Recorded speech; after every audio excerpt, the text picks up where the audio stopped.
పట్నం నరేందర్ రెడ్డి అరెస్టును ఖండిస్తున్నామని, పట్నం నరేందర్ రెడ్డి అరెస్టు దుర్మార్గమని, పచ్చని పొలాల్లో ఫార్మాసిటీ పేరుతో చిచ్చి పెట్టడమేనా మీ ప్రజా పాలన అని నారాయణపేట మాజీ ఎమ్మెల్యే ఎస్ రాజేందర్ రెడ్డి మండిపడ్డారు.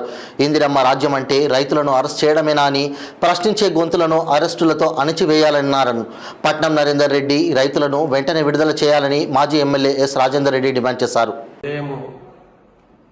మా సహచర మాజీ ఎమ్మెల్యే అయినటువంటి పట్నం నరేందర్ రెడ్డిని దుర్మార్గంగా ఈ ప్రభుత్వం అరెస్ట్ చేసి మొన్న వికారాబాద్ కలెక్టర్పై దాడికి ఏదో మేమే మా పార్టీ వాళ్ళ కారణమని చెప్పి మా అపవాదు మా మీద వేయడానికి చేస్తున్నది ప్రభుత్వం. ఇది చాలా దుర్మార్గమని నేను చెప్తున్నా.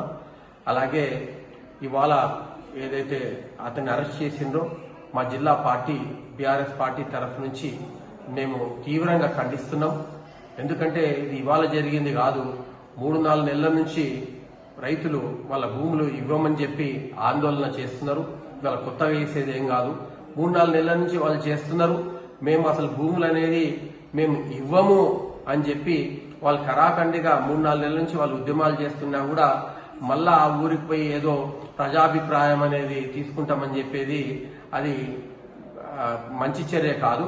అలాగే కలెక్టర్ పై ఏదైతే దాడి చేసిండ్రో దాన్ని మేము స్వాగతించము.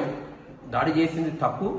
కాకపోతే ఆ దాడి చేసిన దాంట్లో మాది కుట్ర ఉంది అనేది మాత్రము ఈ ప్రభుత్వం ఒక కుట్ర అని చెప్పి నేను ఈ సమయంలో చెప్తున్నా.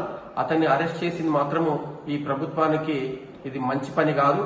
ఇలా ఎవరో మనుషుల ప్రజల దీన్ని అంతా కూడా ఒక మూడ్ అంతా కూడా ఒక చేంజ్ చేయాలి, లేకపోతే వాళ్ళ డైవర్షన్ చేయాలని చెప్పి దాన్ని రాజకీయాన్ని నిలుపుతున్నారు.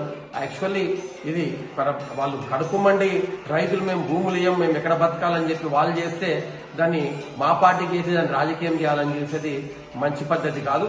దీన్ని మేము తీవ్రంగా మా పార్టీ తరఫుకెళ్ళి తీవ్రంగా నేను ఖండిస్తున్నాను.